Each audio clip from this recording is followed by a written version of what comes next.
Are you a producer and you've just been asked to produce or show call your first sporting event? Or maybe you've been doing it for a number of years and you're just looking to refine your process. I have been a producer and a stage manager and a show caller for countless sporting organizations. And one of the cool parts is I have been able then to kind of cobble together my own style. And so if you're someone who's worked for the same organization for a number of years, there might be something in here that is a nuance to you. Before we jump into it, I'm Logan Clements. I'm a freelance event producer based in Seattle, Washington, but I execute events here and all over the world. I do want to remind you to like, subscribe, turn on that little notification bell so you get notified every single Monday when I drop new videos. I'm also the co-host of the Better Events podcast with fellow event pro Mary Davidson. We dive even more into some of these topics that I talk about here on YouTube. Think things about being a stage manager, event registration, the goal setting we do as business owners each year. We, back in July, did some fun predictions for what events will look like a year from now in 26, and we listened back to last year's predictions to see how we did. So go and listen wherever you listen to podcasts. Now, my first tip for producing or show calling your first sporting event is make sure you arrive at least 2 hours earlier than your call time for your crew. So often the producer, the show caller, you are the lead person for the game presentation team for a sporting event, and you're telling them what time you need them to get there before a game. So sometimes the game time might be 7 p.m., and you're telling the crew they need to be there 2 hours early at 5. And if you're going to apply my 2-hour rule, then you're actually getting there 2 hours before 5, so you're getting there at 3 o'clock. And why do I say to get there early? Because often as the show caller, you're the one responsible for the run of show. You've written the run of show, or you've revised it or put it in your own style, but you need to print it. And you need to print it not just for you, but for your whole team, which depending on how big your game presentation team is, that can take anywhere from 10 minutes to I have had printing take over an hour. So just making sure you're buffering some time for you to get printed and then also just get settled in. So much of what we do with game presentation involves so many different departments of a sporting team or organization. And I've just found it is very often as you walk into a venue, you get on site, you're going to get stopped by 1 or 2 people, maybe more than that, who have questions or a change or an update or something for you, that the more time you give yourself just to get settled and make sure you can have those interactions, the better. And I feel like I have to say this just because I know there's some folks that out there would assume call time for the crew would apply for them as well, which is not an incorrect assumption because you are part of the crew. But I would just know if you are the lead, the person in charge, leading the team, it is kind of an unspoken thing to get there early. 2 hours is my goal, I would say, just with some trial and error. I think I cut it down most recently with a season I did to at most, or at minimum, I did was an hour and a half when I got my printing and stuff handled. If you can print ahead of time, that you could shave that down maybe to an hour. But I have found it's just helpful to be there, get stuff set out, ready for the team so that when your call time comes, you're ready to jump right in. My next pro tip for producing a sporting event would be to make sure you rehearse any tricky parts as a team, or I might call these beats. So tricky moments of that specific day's run of show. The beauty of working with a sporting team is often that means you'll work with the same people or a similar crew over and over again. So you don't necessarily need to go over the entire thing every single day. When I work with a new sporting event, I will make sure we do a line by line, cue to cue. We come in a little earlier on the first day. And then on the subsequent days, I'm just going over what's either changed and new or just anything that maybe tripped us up the day before. So maybe we have a new video and I want to make sure the transition is smooth between our public address, our PA announcer, and the operator who's going to hit play on the video. Or maybe we're trying a new fan game and we just want to make sure everybody knows what's going on, from the DJ to your MC to your stage manager, just going through those tricky beats and having time as a team to do this before you're playing along with, your broadcast team or anybody else. My third tip for producing or show calling your first sporting event is making sure you understand how starting lineups will be delivered, when, and what that process looks like. So when do you expect them to give you those starting lineups? Often you have the roster, but depending on the sport, that timeline is different. And unfortunately, in the game presentation world, we don't get to set those timelines.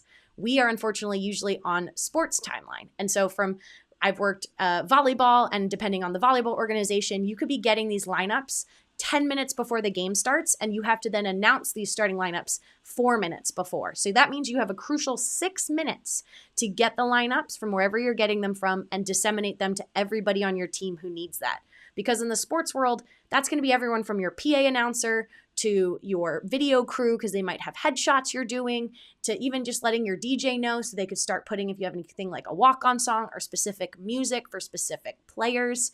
But I've just found this is probably one of the most stressful parts of being a producer with either a new sport or a new league or anything. So just understanding timelines, because I've also had other sports where you get them 2 hours before. And so that gives you plenty of time to make sure you have all the information, you're sending it to the people who knows them. But the big thing is knowing how, not just when will you get the lineups, but also how do you receive them? Is it going to be through some official channel like on a website you're supposed to be checking? Or is it coming through a text chain that you're a part of, or a group chat, because there's so many people who need to know this information between sport, broadcast, and yourselves as game presentation? And then what do you need to do to then present that information to your team? Like I said, whether you're giving it to your PA, you're giving it to your DJ, you're giving it to your video team, and again, how all of that information's getting out. When you're working a live sporting event, unlike a conference, things are down to the minute.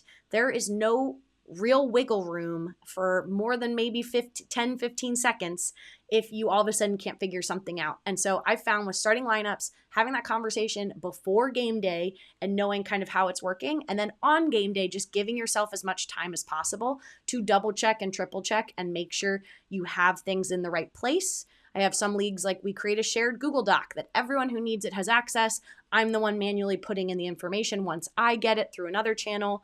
I've also worked sports where the information folks will print it out and hand it out to you, so we all have printed copies. It's really different from sport to sport and organization to organization. So just make sure you talk through that process of what does starting lineups look like. And my fourth and final tip, which is honestly one of the most important, is make sure you set expectations with your crew. Like I said, you might assume that when you set call times, like you're also coming at that time. So you need to also make sure you set expectations with like your boss or whoever's hired you, whether it's the league, the team, another organization. But I always, like, my personal philosophy is that when I say, hey, crew call is at 5 p.m., that means I am talking at 5 p.m. We are jumping into our meeting at 5. And I put that very explicitly in all my pre-event communications to people. I let them know, hey, I want to be respectful of your time. So if you're someone who needs to get here early to set stuff up, get situated, get a water, go to the bathroom, whatever it is you need to do that before 5 o'clock. Because at 5 o'clock, I'm talking. And while that sounds a little strict for some people, I have found this is really helpful because I love everyone being on time. I just think it's so respectful of everyone. And I jump right in because my goal, if we can get through the must-dos that we have to do, is to give everybody a 15-minute, 20-minute breather before doors open and we really get into our show. And what I found is if I'm a little loosey-goosey about what time we start, that time I thought I had later to give folks a break doesn't exist. And now I'm going from an hour and a half of rehearsals straight into game time. And so that is something that I just am voicing. I wish more producers and show callers would. You're also welcome to say, hey, when I say call times at 5, I'm going to be jumping into our meeting at 5:05. That is fine. You can totally do that. But I think setting those expectations of what call time means is really helpful to make sure everybody's clear. Also making sure you're just taking care of your crew and understanding, like, is there a meal available? If so, what time? And where is that meal available at? Are there water and snacks available for the crew? If so, where do they get those? Or can you have them in the control room or the press box or wherever your team naturally already is? And then, yes, is there any opportunity for breaks? I love to do these, again, like I said, right before doors open. Any moment that I can give folks right before we have to be on to like take a breath is lovely. Again, as the producer, I'm not necessarily taking long breaks. I'm using the restroom maybe and then back where I'm needed, because I also use that time for folks who have questions or anything else they want to go over. I feel like the exception to what I tell the rest of the crew. But just making sure that you're thinking through what the other crew's needs are. So those are my 4 tips if you're producing a sporting event for the first time as the producer or the show caller. Hopefully you learned something new that you can apply to your process. As always, I love hearing from you, so feel free to reach out if you have your own tips that you think I should include in future videos. I'm also doing a show caller series where I'm going to be interviewing some show callers, so if you're interested in that, drop a note in the comments or shoot me an email. You can go to my website at loganstrategygroup.com. I appreciate you for watching, and I will see you in my next video. Bye.